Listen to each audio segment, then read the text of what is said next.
오늘 주시는 말씀 여호수아 11장 16절에서 23절까지의 말씀입니다. 구약성경 여호수아 11장 16절에서 23절 말씀을 한 절씩 교독하겠습니다. 여호수아가 이같이 그 온 땅 곧 산지와 온 내깁과 고센 온 땅과 평지와 아라바와 이스라엘 산지와 평지를 점령하였으니 세일로 올라가는 하나까지부터 에르몬산하의 에발 골짜기 바알라까지라. 그들이 왕들을 모두 잡아쳐 죽였으며 여호수아가 그 모든 왕들과 싸운 지가 오랫동안이라. 기브온 주민 이 족속 외에는 이스라엘 자손과 친한 성읍이 하나도 없고 이스라엘 자손이 싸워서 다 점령하였으니 그들의 마음이 완악하여 이스라엘을 대적하여 싸우러 온 것은 여호와께서 그리하게 하신 것이라. 그들을 진멸하여 갇히게 하여 은혜를 입지 못하게 하시고 여호와께서 모세에게 명령하신 대로 그들을 멸하려 하심이었더라.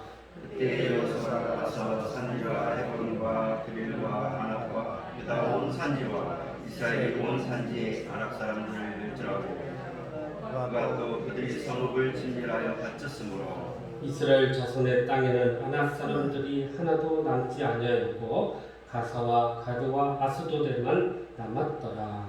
이와 같이 여호수아가 여호와께 말씀하신 대로 그 온 땅을 점령하여 이스라엘 스파의 굴을 따라 기어로 주에 그 땅의 전쟁이 그쳤더라. 아멘.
지난주 우리는 영적 전쟁의 승리의 비결을 위해서 우리가 어떻게 해야 될지 함께 은혜를 나누었습니다. 우리가 영적으로 승리하기 위해서는 먼저는 말이나 병거를 의지하지 말고 살아계셔서 우리와 함께 하시고 우리를 승리로 이끄시는 그 하나님만 의지하고 함께 해야 한다고 말씀을 나누었고요.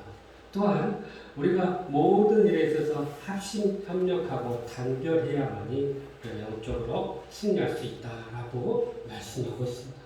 나아가서 우리가 정말 하나님의 명령에 철저히 순종하고 그 말씀에 우리가 따라갈 때 우리 모든 삶에서 승리하게 될 것임을 함께 나누었습니다. 그랬을 때 우리가 하나님의 약속을 이루게 될 것이고 하나님의 복을 누리게 될 것임을 말씀하고 있는 것입니다. 지난주 이렇게 한 주간 귀한 말씀 붙들고 그렇게 영적 비밀을 깨닫고 순종함으로 인해서 우리 모두가 승리한 줄로 믿습니다. 모함다스 간디라는 분이 이렇게 이야기합니다. 전쟁은 절대 악이다 라고 이야기하고 있어요. 전쟁은 모든 것들을 파괴하고 또 많은 인명을 살상하기 때문에 전쟁은 철저히 그게 악이다. 그래서 우리가 이 전쟁은 반드시 종식되어야 한다라고 이야기하고 있습니다. 우리나라도 동족끼리 이렇게 서로 사상이 다르고 생각이 달라서 죽이는 전쟁을 했는데요. 이 3년의 긴 시간 동안 서로 극도의 감정을 가지고 많은 사람들이 죽음을 당하는 또 죽이는 그런 악순환을 경험했습니다. 이 전쟁으로 인해서 희생자만 624명 그리고 이 가족끼리 헤어져서 살아가는 사람들이 무려 이 1000만 명이라는 이산 가족이 발생하게 되었던 것입니다.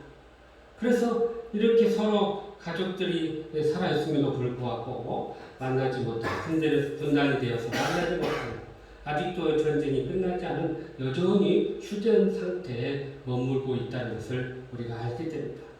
그래서 올해 6.25 전쟁 발발 70주년을 맞이하면서 이 대통령께서 이제 이 땅에도 이 종전을 선언하고 평화를 이루자 하는 마음으로 종전선언을 하는데 문제는 그것이 우리들만의 생각이고 또 우리들만의 마음이지 이 북한이나 또 주변 강대국들이 이걸 동의하지 않으면 사실 이게 어려운 것을 알게 됩니다. 그래서 우리가 속히 이 나라가 정말 종전이 되고 서로 평화의 선언을 하면서 함께 이 땅에 평화를 만들어가는 그런 삶이 되어야 한다는 사실입니다. 오늘 말씀은 이스라엘 백성들이 이제 가나안 땅을 다 정복하고 전쟁을 마치는 그런 이야기가 나옵니다. 요단강을 건너서 가나안의 중부 지역을 점령하고 그리고 가나안의 남부 지역 그리고 가나안의 북부 지역을 점령하면서 이제 전쟁이 비로소 끝나게 되었던 것입니다. 유대 역사학자인 요세푸스는 이 가나안의 정복 전쟁을 약 7년에 걸쳐서 이루어졌다라고 이야기하고 있어요. 그 근거로 두는 게 그 갈렙이 가데스 바네에서 이 적당권으로 들어갈 때가 40세였어요. 그리고 여호수아 14장에 보면 이 헤브론 산지를 달라고 할 때가 85세였다고 이야기합니다. 그러니까 가데스 바네아에서 이제 가나안으로 다시 광야로 다시 들어가가지고 광야에서 38년 동안을 헤매다가 다시 가나안으로 들어갔잖아요. 그러니까 이것을 계산해 보면 85세에서 45년을 가지고 거기서 38년을 빼면 7년 동안 가나안 정복 전쟁을 했다. 이런 이제 근거를 가지고 이야기를 합니다. 그래서 이 7년의 전쟁을 마치고 나서 이제 비로소 이 가나안 땅을 다 정복하게 되었던 거예요. 이처럼 전쟁이 마무리되기까지는 이것이 저절로 그렇게 온 게 아니라 많은 사람들의 희생과 또 많은 사람들의 충성과 무엇보다도 하나님의 약속의 말씀을 붙들고 그들이 믿음으로 순종한 결과 그 땅을 차지하게 되었던 것입니다. 7년이라는 긴 시간 전쟁의 고통을 믿음으로 인내하면서 마침내 그들에게 주시고자 한 그 약속의 땅을 그들이 얻게 되었고 그곳에서 승리와 참된 안식을 얻게 되었던 것입니다. 그러므로 우리가 이 전쟁을 끝내는 이 백성들의 마음을 우리가 헤아리면서 그들의 마음이 어떤 마음일까? 그래서 오늘 또 주시는 이 말씀을 통해 우리가 주님의 음성을 듣고 베푸신 그 은혜를 깨달으면서 우리의 삶에도 감사의 이유를 찾고 승리하는 저와 여러분 되시기를 주님의 이름으로 축복합니다. 먼저 우리 20절 말씀 같이 한번 보실까요? 시작. 그들의 마음이 완악하여 이스라엘을 궤적하여 싸우려 온 것은 여호와께서 그리하게 하셨으시라. 그들을 진멸하여 다치게 하여 은혜를 잊지 못하게 하시고 여호와께서 모세에게 명령하신 대로 그들을 멸하려 하시니라. 아멘. 우리가 읽지 않았지만 본문 16, 17절에 보면 이스라엘이 여호와의 명령을 따라서 가나안에 정복한 땅의 영역들이 나옵니다. 전통적으로 이스라엘의 땅을 네 지역으로 나눠요. 하나는 산지, 하나는 온 남방, 이게 네 개 지역이죠. 그리고 평지와 아라바 지역입니다. 이 산지는 어디냐면 유다 산지를 의미하고요. 온 남방은 유다 남쪽 광야 지역을 의미하고요. 또 평지는 유다 북쪽에 북이스라엘 쪽의 평지 테펠라를 의미하고요. 그 다음에 아라바는 이 사해 남쪽 부분에 있는 땅을 의미합니다. 그러니까 이 땅들을 이제 자신들이 점령했다는 거죠. 그래서 북쪽으로는 헤르몬산, 남쪽으로는 세일에 이르기까지 이 모든 땅을 정복했다라고 이야기합니다. 그런데 유일하게 정복하지 않고 살아남은 희위 족속의 기브은만 그들이 이스라엘과 화친했기 때문에 생명을 얻을 수 있었다라고 이야기하고 있습니다. 이렇게 가나안이 정복되고 가나안 족속들이 진멸하게 된 것은 오늘 본절에 보니까 그들의 마음이 완악했기 때문이고 은혜를 잊지 못했기 때문이다라고 말씀하고 있어요. 그러니까 이 하나님께서 이스라엘 백성들에게 약속의 땅을 주신 것도 있지만 그러나 가나안 땅 사람들이 완악하고 은혜를 잊지 못해서 결국 그 살았던 땅들을 이스라엘 백성들의 고스란히 내어주는 결과를 가져왔다는 것입니다. 여러분, 완악이라는 말 무슨 말이죠? 강팍하다, 완고하다 또는 뻔뻔하다 이런 의미를 가지고 있습니다. 하나님께서 그들을 주권적으로 그들의 마음에 완악함으로 내버려 두셨다라는 의미입니다. 이게 무슨 말일까요? 우리에게는 자유의지가 있는데 이 마음 가운데 완악한 마음을 품을 수도 있고 그렇지 않을 수도 있다는 거예요. 그런데 하나님께서 특별히 이 멸망당할 이 가나안 족속들에게 그 완악함을 허용하셨다라는 의미입니다. 그래서 하나님은 이 애굽왕 바로를 완악하게 하셔서 이스라엘 백성들을 보내는 것을 거부했고 그로 인해서 하나님께서 그 하나님의 계획과 섭리 가운데서 그 모든 재앙을 내리시고 그리고 그들이 그 모든 것들을 받아들이고 이스라엘 백성들을 내보내게 되었던 거예요. 하나님은 자신의 뜻을 이루기 위해서 의인에 대항하는 악인들의 마음을 완악하게 하시고 그 악인들을 멸하게 하신다는 것입니다. 그리고 의인들을 구하시고 하나님의 공의로 그들을 이끄신다는 사실이에요. 여기서 하나님은 이 악인들을 멸하기 위해서 그들의 행위를 방치하신다는 거예요. 그래서 노아 시대의 사람들을 우리가 알 수 있고요. 또 소돔의 사람들을 우리가 보면 알 수 있어요. 그래서 이렇게 하나님의 은혜를 잊지 못하고 완악한 마음을 품은 자들은 결국 이렇게 하나님의 징계와 심판을 받게 될 것이라는 거예요. 반대로 하나님께서 특별히 선택하시고 세우신 사람들은 그렇게 하나님의 은혜를 잊게 될 것이고 하나님의 약속을 이루는 복된 삶이 될 것임을 말씀하고 있습니다. 그래서 성경에 보면 하나님께서 야곱은 사랑하셨고 에서는 미워했다라는 표현이 나옵니다. 그것은 무슨 말일까요? 하나님은 야곱을 사랑하시고 그를 선택하셨지만 에서는 미워하시고 그를 유기하셨다라는 표현인 거예요. 그러면 우리가 여기서 한 가지 질문을 하게 됩니다.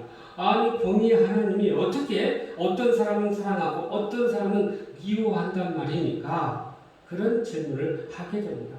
그러나 이 모든 것이 하나님의 주권적인 선택 아래 달려 있다는 것입니다. 하나님께서 에서와 야곱 중에 왜 야곱을 선택하셨는지는 하나님의 고유의 영역이고 주권이라는 거예요. 중요한 것은 에서가 아닌 야곱을 선택한 것은 하나님께서 거기에 대한 그 많은 이유가 있었기 때문에 그를 택했다는 것입니다. 그래서 여기서 선택받은 자는 축복이고 은혜를 입었지만 선택받지 않는 자들은 버림과 멸망을 당하게 될 것임을 이야기하고 있습니다. 그러니 하나님께 선택받은 자들은 얼마나 은혜이고 축복이겠습니까? 그래서 로마서 9장 18절에 보니까 이렇게 이야기하시네요. 시작. 그런즉 하나님께서 하고자 하시는 자를 긍휼히 여기시고 하고자 하시는 자를 완악하게 하시느니라. 아멘. 그러니까 하나님의 뜻에 따라서 어떤 사람은 긍휼을 입고 어떤 사람은 완악하게 하여서 버림을 받게 될 것이다 라는 것입니다. 그러니까 하나님의 은혜를 입은 자들은 은혜 가운데서 그렇게 선택받아 축복을 누리지만 마음이 완악해지고 강팍해져서 그런 마음을 두게 되면 결국은 하나님의 버림을 받는 그런 삶이 될 것임을 이야기하고 있는 것입니다. 그래서 하나님께서 택함받은 자에게 긍휼의 그릇이 있지만 버림받은 자에게는 진노의 그릇이 주어진다는 거예요. 결국 하나님의 이러한 주권 행사에 대해서 피조물이 아니 어떻게 그럴 수 있습니까? 왜 이렇게 불공평하십니까? 라고 항변할 수 없다는 거예요. 그러므로 이 가나안 족속들의 진멸은 하나님의 진노의 그릇이 그들에게 주어지신 거, 그로 인해서 그들은 저주받고 그 땅에서 멸망받게 되었던 것입니다. 반면 이스라엘 백성들은 하나님의 선택을 받고 은혜를 입었기 때문에 하나님의 긍휼의 그릇이 그들에게 주어졌고 그 모든 가나안 땅을 차지하게 되는 은혜를 입게 되었던 것입니다. 여러분, 정리하면 하나님은 심판받아야 할 가나안의 7 족속들을 완악하게 해서 그들의 모든 삶을 진멸하게 하셨지만 그러나 택함을 받고 은혜를 입은 이스라엘 백성들에게는 그 땅을 차지하게 주셨다는 사실입니다. 여기에 우리가 감사의 이유가 나온다는 거예요. 우리가 완악하여 버림을 받지 않고 하나님의 긍휼과 은혜를 입고 구원을 얻어서 그 약속의 땅, 축복의 땅에 들어가게 된 것이 얼마나 은혜이고 감사한 사실입니다. 많은 사람들 중에 우리를 택하시고 하나님의 자녀 삼아주시고 천국 백성 삼아주시고 그렇게 은혜 안에 거하게 해주신 것, 그것이 얼마나 감사하냐는 거예요. 성경에는 이렇게 하나님의 은혜를 입은 자들이 곳곳에 나옵니다. 예수님의 육신적인 어머니였던 마리아가 성령으로 잉태하여서 이 천사로부터 고지를 받게 됐을 때 천사가 이런 말을 했어요. 그에게 은혜를 입은, 하나님께 은혜를 입은 자요, 그렇게 표현해요. 그러니까 하나님께 은혜를 입으니까 동정녀로 그 예수님, 그러니까 이 땅에 오신 하나님의 아들을 잉태하는 그 축복을 누리게 된 것입니다. 그렇습니다. 우리가 이렇게 하나님의 은혜를 입어야만이 구원의 자녀로서 살아가게 될 것이고 하나님의 뜻에 따라 특별하게 쓰임받는 도구로 그렇게 쓰임받게 된다는 것입니다. 그래서 우리는 하나님께 은혜를 입어야 되고 그 은혜를 입기 위해서 우리는 그 은혜를 사모해야 한다는 사실입니다. 바울 사도 역시 그가 위대한 선교 사역을 이루었지만 하나님의 은혜를 입었기 때문에 그 일을 하게 되었다라고 사실은 고백하고 있습니다. 하나님은 이 모든 일들을 감당할 수 있도록 바울을 선택하시고 그를 이끌어 주셨어요. 그래서 하나님이 바울은요, 처음에 그가 비방자였고 박해자였고 폭행자였지만 그러나 도리어 하나님의 긍휼하심을 입었을 때 그는 모든 사람들에게 본이 되는 자가 되었다라고 고백했던 것입니다. 바울이 이렇게 박해자에서 위대한 복음 전도자가 된 것은 바로 하나님의 은혜를 입었기 때문이라는 거예요. 그래서 우리도 그 은혜를 사모하고 그 은혜를 입어야 한다는 사실입니다. 한 권사님이 크게 아들을 전도하려고 했는데 그렇게 아들이 안 나오다가 어느 날 이 아들이 큰맘 먹고 이 권사님 따라서 교회나 예배를 드리게 되었다고 합니다. 그 예배를 드리니 얼마나 어머니 마음이 흡족하고 참 감사했겠어요. 예배 드리고 나서 이 어머니 권사님이 너무나 하나님 은혜가 감사하다. 또 우리 아들이 이렇게 나와 예배 드리면 얼마나 감사한지 모른다. 그랬는데 이 예배에 참석하면서 불편했던 이 아들은요, 교회에 대한 불평을 크게 쏟아내요. 목사님이 어쩌고 안내원이 어쩌고 왜 주차는 저렇게 하는지 모르겠고 뭐 그렇게 다 불평을 이야기하더래요. 그러니까 이 권사님이 아들에게 그랬답니다. 나는 교회에 가면은 예수님이 보이고 십자가만 보면 모든 것이 은혜이고 감사인데 너는 이제 처음 와가지고 그 보는 것마다 그 눈과 마음이 온통 교만으로 물들었구나, 그런 이야기를 해줘요. 그럼 우리가 이렇게 은혜로 풍성한 자들은 보는 것들이 다 감사하고 은혜. 그런데 은혜가 없는 자들, 은혜가 있지 못한 자들은 보는 것들이 다 불평이고 원망이라는 거예요. 그러므로 우리가 감사의 삶을 살기 위해서는 하나님으로부터 은혜를 입어야 한다는 이 사실을 기억하고 은혜로 충만하여서 모든 삶이 감사로만 채워지기를 주님의 이름으로 축복합니다. 계속해서 우리 22절 같이 한번 보시죠. 시작. 이스라엘 자손의 땅에는 아낙 사람들이 하나도 남지 남지 아니하고 아니하고 가사와 가드와 아스도만 남았더라. 아멘. 여러분, 이 아낙이라는 이름의 의미는 목이 길다 그런 의미예요. 그러니까 목이 길다는 것은 키가 크다라는 의미를 이야기하고 있습니다. 그래서 그 가나안에 사는 이 아낙 족속들은 주로 이제 헤브론 산지 부근에 사는 사람들인데, 목이 길어 키가 크고 아주 건장한 그런 체구를 가진 거인족들이었습니다. 그래서 가데스 바네아에서 12정탐꾼을 보냈을 때 이 정탐꾼들이 이 아낙 자손들을 보고 크게 두려워했어요. 그리고 그 정탐꾼들이 하는 말이 그들 앞에서 우리는 메뚜기와 같다라고 할 정도로 그 아낙 족속에 대한 굉장한 두려움을 가지고 있었던 것입니다.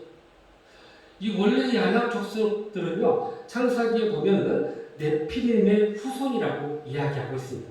그들은 하나님의 아들들과 사람의 딸들 사이에 태어난 자들로서 아주 강한 용사였다라고 이야기하고 있습니다.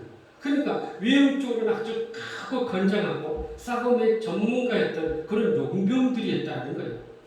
그러나 오늘 말씀 22절에 보니까 이스라엘 자손이 이 땅에 사는 아낙 자손들을 하나도 남기지 아니했다. 다 진멸했다는 거예요. 그러니까 그들이 그렇게 두려워하고 또 그렇게 공포스럽게 여겼던 그들을 다 그 땅 가운데서 진멸하고 다 정복을 했다는 것입니다. 여기에 바로 우리가 또 감사해야 할 이유가 있는 거예요. 그렇게 크고 건장한 사람들, 그 싸움의 전문가들을 참 그들 앞에서 메뚜기와 같다고 두려워했던 이 이스라엘 백성들이 이 아낙 자손들을 다 진멸했다는 거예요. 어떻게 보면 이 싸움을 하면 싸움이 안 될 정도로 그 큰 체구와 그 싸움에 능통한 자들을 그 이스라엘 백성들이 다 그들을 그 땅 가운데서 진멸했다는 것입니다. 이것은 하나님의 은혜가 아니고서는 설명할 수가 없는 거예요. 하나님의 은혜 주시고 능력 주시고 힘 주셨기 때문에 그 땅 가운데 이 거대한 자석들을 또 그 이 싸움의 전문가들을 다 그 땅 가운데서 물리치게 해 주셨던 것입니다. 이 어찌 감사하지 않을 수가 없을까요? 사람 자신들의 힘으로는 도저히 불가능한 상황 속에서 그들을 이겨내고 그들에게서 승리를 얻게 된 것은 바로 하나님의 은혜 아니고는 설명할 수가 없는 것입니다. 여러분, 우리의 삶에도 이러한 은혜가 있지 않습니까? 불치병 가운데서도 기적적인 치유를 경험한 사람들이 있습니다. 도저히 변화되지 않는 사람들도 하나님의 그 강권적인 역사로 변화되는 일들이 있습니다. 저도 가만히 보고 올해 집이 없어서 집이 없어서 어떻게 살아야 되나 전전긍긍할 때 한 목사님이 이렇게 소개로 인해서 제가 이 임대 아파트를 신청을 했더니 세상에 15가구 뽑는데 720명이 왔어요. 어떻게 돼? 그런데 놀랍게도 하나님께서 이끄시니까 그러한 숫자는 의미가 없게 되더라는 거예요. 그러니 우리는 믿음의 사람들은 이 불가능한 상황 속에서 하나님의 도움을 받게 되고 그렇게 하나님의 놀라운 기적의 역사를 경험하게 된다는 것입니다. 그것이 바로 감사할 수밖에 없는 것입니다. 그런데 여러분, 이와 반대로 또 감사해야 할 이유가 하나 더 있습니다. 본문 22절 하반절에 이런 표현이 나옵니다. 가사와 가드와 아스도데만 남았더라 라는 표현이 나옵니다. 그러니까 아낙 자손들은 다 진멸했지만 남아있는 곳이 있었다는 거예요. 가사라, 가드와 아스도시라는 그 지역에 이 아낙 족속들이 일부 남았다는 것입니다. 이쪽은요, 이 어디냐면 이 지중해, 그러니까 가나안의 서남쪽 지중해 해안 쪽에 있는 도시들이에요. 그러니까 이쪽까지는 여호수아의 손이 미치지를 못했어. 그래서 그들은 그곳에 있는 아낙 족속들은 살아남게 되었던 거예요. 그렇다면 이스라엘이 이들을 점령하지 않는 것은 하나님의 명령에 불순종한 것일까요? 이것을 불순종이라고 단언할 수는 없습니다. 왜냐하면 하나님께서 모세에게 통해서 가나안 족속들을 다 단계적으로 쫓아내고 진멸할 것임을 말씀하셨고 이스라엘 백성들은 그 하나님의 말씀대로 최선을 다해서 그 땅 거민들을 다 진멸했기 때문입니다. 그럼에도 불구하고 다 얻을 수 없는 부분이 있었다는 것입니다. 우리가 하나님의 말씀대로 최선을 다하고 또 충성을 다하면 그 모든 것들이 이루어지지만 그러나 여전히 감당할 수 없는 부분들이 우리 안에 있다는 거예요. 이것이 바로 우리 인간의 한계라는 것입니다. 우리가 참 하나님의 은혜로 다 되고 다 응답받고 다 이루어지면 얼마나 감사하겠어요. 그러나 하나님은 꼭 일부 이렇게 다 이루어지지 않으시고 조금 부족한 듯 그렇게 남겨두신 것을 보게 돼요. 하나님은 우리를 통해서 물론 다 이루실 수 있는 분이시지만 우리 인간의 한계를 깨닫게 하시기 위해서 또 우리의 연약함과 부족함을 알게 하기 위해서 그러한 부분을 일정 부분 남겨두신다는 사실입니다. 인간들이 아무리 하나님의 뜻을 온전히 쫓으라고 해도요, 하나님의 완전하신 것 같이 행할 수는 없습니다. 그래서 우리 인간들은 늘 하나님 앞에 우리의 부족함을 느끼고 또 우리의 연약함을 깨닫게 되는 것입니다. 그래서 하나님께 도움을 구하고 하나님의 은혜를 구하게 되는 것입니다. 온유함이 이 세상 어떤 사람보다 승하다고 하는 모세도 이 무리바에서 하나님의 영광을 나타내지 못하고 분을 내어서 그렇게 행했을 때 그는 그토록 기다렸고 또 그토록 그리워했던 가나안 땅에 들어가지 못하게 되었던 거예요. 그러니까 그렇게 완벽한 사람도 그렇게 실수하는 것을 보게 돼요. 그러니까 결국 우리가 가나안 땅을 다 점령하지 못한 것은 우리 인간의 연약함을 알게 하기 위해서 우리가 하나님을 의지하기 위해서 그렇게 한 부분을 남겨주셨던 것입니다. 그래서 우리는 여기서 다 같이 감사의 이유를 또 찾게 되는 것입니다. 우리가 하나님의 도움으로 다 점령하는 것도 감사하지만 우리의 부족함을 깨닫고 다 점령하지 못한 것 또한 그래서 하나님을 더 의지하기 위한 것임을 우리는 또한 감사해야 한다는 사실입니다. 우리는 우리의 연약함과 부족함을 깨달아서 더 겸손해야 되고 더 낮아져야 되고 그래서 거기에서 주시는 하나님의 은혜를 우리가 얻게 되는 것입니다. 그래서 바울 사도도 고린도후서 12장 9절에 이렇게 우리에게 말씀하시네요. 시작. 나에게 이르시기를 내 은혜가 내게 족하다. 이는 내 능력이 약한 데서 온전하여짐이라 하시니라. 그러므로 도리어 크게 기뻐함으로 나의 여러 약한 것들에 대하여 자랑하리니 이는 그리스도의 능력이 내게 머물게 하려 함이라. 아멘. 그러므로 우리가 하나님이 주신 강한 것으로 승리하신 것에 대해서도 감사하지만 우리에게 있는 이 약한 것으로도 감사하고 오히려 더 겸손하고 오히려 더 하나님의 은혜를 구하고 오히려 더 하나님을 붙들면서 그렇게 늘 하나님의 은혜가 족한 저와 여러분의 삶이 되시기를 주님의 이름으로 축복합니다.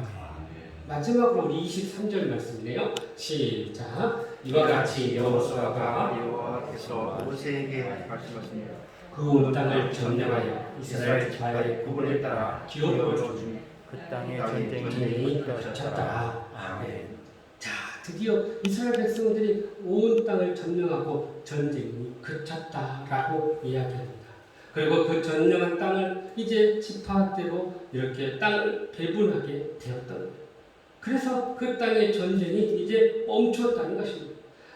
땅에서 전쟁이 멈췄다는 말은 이제 가나안 정복을 다 마쳤다라는 그런 의미인 것입니다. 여러분, 가나안 정복을 다 마쳤다는 것은 이것은 하나님께서 아브라함과 그 아들 누구예요? 이삭과 야곱에게 한 그 약속이 이루어졌다라는 의미인 것입니다. 무려 이 약속이 이루어지기까지 무려 500년이라는 긴 시간이 흘렀던 거예요. 돌이켜보면 하나님의 약속은 이렇게 참으로 오랜 세월 동안 흘러서야 이루어지는 것을 보게 됩니다. 그러나 그것은 분명 하나님의 약속에 따른 것이었고 하나님은 그 약속을 이루어 주셨던 것입니다. 그래서 이 약속이 이루어지기까지 우리가 해야 할 것은 이렇게 오랫동안 믿음으로 인내하며 기다려야 한다는 것을 말씀하고 있어요.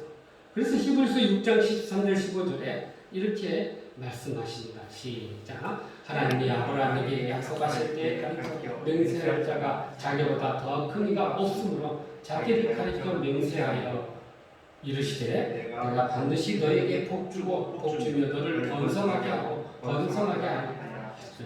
그가 이같이 오래 참아 약속을 받았느니라. 그래요. 하나님께서 이렇게 오래 참도록 했을 때 그 약속을 받게 주셨던 거예요. 또한 이 히브리서 10장 36절 한번 더 보십시다. 시작. 너희에게 인내가 필요하면 너희가 하나님의 뜻을 행한 후에 약속하신 것을 받기 위하여라.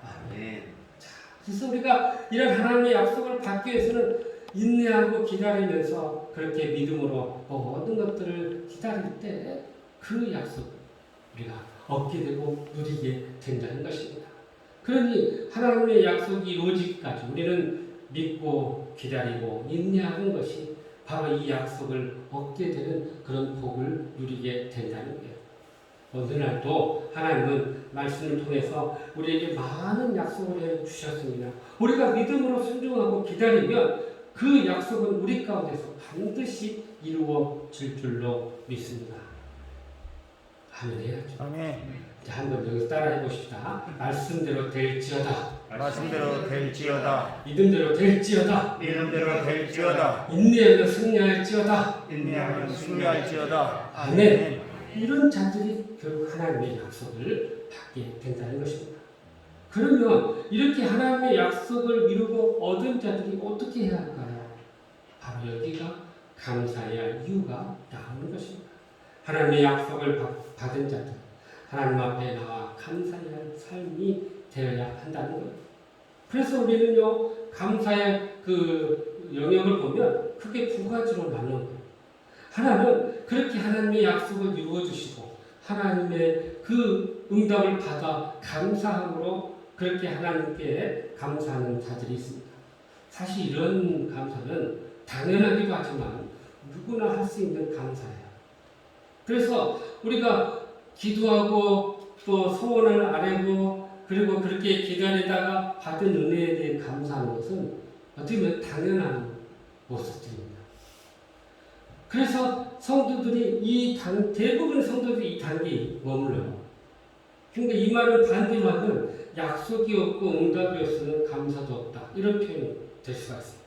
그런데 다른 하나는 약속이 안 이루어지고 응답이 없다 할지라도 감사해야 한다라는 것입니다. 우리 이 단계에 이르러야 돼요. 꼭 무엇인가 이루어지고 응답이 있어서 감사하는 게 아니라 하나님이 나와 함께 하시고 그분이 나의 아버지 되시고 그분이 나와 함께 하시는 것 자체만으로도 감사할 수 있는 것이 진정 감사의 삶이라는 것입니다. 그래서 이 감사를 하는 사람이 있는데 바로 하박국 선지자예요. 그 하박국 선지자가 비록 아무 열매 없고 아무 소유가 없다 한들 그가 하나님으로 말미암아 즐거워하고 구원의 하나님으로 기뻐하겠습니다 라고 고백하게 되었던 것입니다. 여러분, 비록 우리의 삶에 열매가 없고 한 해 동안 돌아와 보니 참 해놓은 것도 없고 좀 얻은 게 없는데 뭘로 감사하지? 할 때가 있어요. 그러나 하나님 한 분만으로 만족하고 그 하나님이 나의 아버지 되심을 감사하며 그것 또한 감사할 수 있기를 간절히 바랍니다. 아멘. 어느 시골 교회에 있었던 일입니다. 추수를 마치고 감사 예배를 드릴 때 한 여인이 많은 양의 곡식을 예물로 드렸다고 합니다. 평소 이분이 가난하게 살았기 때문에 이 목사님이 어떻게 이렇게 많은 예물을 드릴 수 있을까 하고 그분에게 물었다는 거예요. 성도님 특별히 감사할 일이 그렇게 많으셨습니까? 물었더니 그 성도님이 대답했대요. 예, 사실은 저에게 6살 아들이 있었습니다. 지난해 그 애가 병이 나서 하나님께 이렇게 기도했답니다. 아이가 다시 살 수만 있다면 제가 하나님께 큰 예물을 드리겠습니다 라고 했다는. 그러자 목사님이 그 말을 듣고 그러면 그 아이가 병이 나았습니까? 그랬더니 그 어머니 말 아닙니다. 그 아이가 1년가량 시름시름 앓다가 한 달 전에 그만 세상을 떠나게 되었습니다. 깜짝 놀란 목사님, 아니 그런데 어떻게 이 말은 예물을 드릴 수가 있습니까? 하나님과 했던 약속이 다 무효했겠네요. 그랬더니 아닙니다. 하나님께서 제 기도를 응답해 주시진 않았지만 제 아들이 하나님 나라에서 하나님 품에 안에서 정말 안식하고 쉼을 믿기 때문에 그래서 감사하는 마음으로 이 예물을 드리게 되었습니다. 라고 고백했던 것입니다. 여러분, 우리는 어떻습니까? 나의 소원을 들어주었기 때문에 감사하십니까? 이미 주신 것, 또 앞으로 이루어 주실 것을 바라고 감사할 수 있기를 간절히 바랍니다. 심지어 안 들어줬을지라도 그래 믿음으로 감사하며 그래 하나님만 있으면 모든 것이 은혜이지라고 생각하며 감사해야 한다는 것입니다. 그러므로 우리는 모든 상황에서 감사할 수 있어야 돼요. 없어도 감사, 있어도 감사, 안 들어줘도 감사, 들어줘도 감사. 추수하는 것이 많으면 이미 주신 것에 감사, 추수할 것이 없으면 앞으로 주실 것을 기대하고 감사. 그것이 진정 감사의 삶인 것입니다. 사랑하는 성도 여러분, 여러분 올 한 해 여러분의 추수의 바구니는 얼마나 채워졌습니까? 풍성한 분들은 풍성한 대로 감사할 수 있기를 바랍니다. 부족한 분들은 부족한 대로 감사할 수 있기를 바랍니다. 이렇게 모든 상황 속에서 감사하기 위해서는 오늘 말씀처럼 먼저 하나님으로부터 은혜를 입을 수 있기를 바랍니다. 그 은혜가 충만할 때 모든 것에 우리는 감사할 수 있게 되는 것입니다. 또한 하나님이 주신 모든 것에서 특별히 강한 것으로 인해 주신 거 감사하죠. 또 우리에게 있는 이 약한 것으로 인해서도 감사할 수 있기를 간절히 바랍니다. 나아가서 모든 상황에 감사하게 이루어 주신 것도 감사, 안 이루어지고 남아있는 것, 부족한 것도 감사, 앞으로도 이루어 주실 것을 기대하고 감사할 수 있기를 간절히 바랍니다. 그래, 이 코로나 상황 속에서도 감사의 이유를 발견하고 감사로 승리하는 저와 여러분 되시기를 주님의 이름으로 축복합니다. 아멘. 기도하시겠습니다. 사랑과 풍성하신 하나님, 올 한 해 참 코로나로 인해서 정말로 많은 어려움과 고통이 있었지만 또 하나님 옆에 감사의 열매가 없었지만 그것까지도 감사하며 승리하는 저희들 되게 하여 주시옵소서. 예수님의 이름으로 기도하옵나이다. 아멘. 이제는 우리 구주 예수 그리스도의 은혜와 하나님 아버지의 무한하신 사랑과 성령님의 교통하심과 내주하심과 인도하심과 충만하심이 모든 상황 속에서도 감사하며 승리하기 원하는 사랑하는 주반성 모든 성도들과 저들의 가정과 일터와 인민족과 선교사들 위해 이제부터 영원토록 함께 하시기를 간절히 축원하옵나이다. 아멘.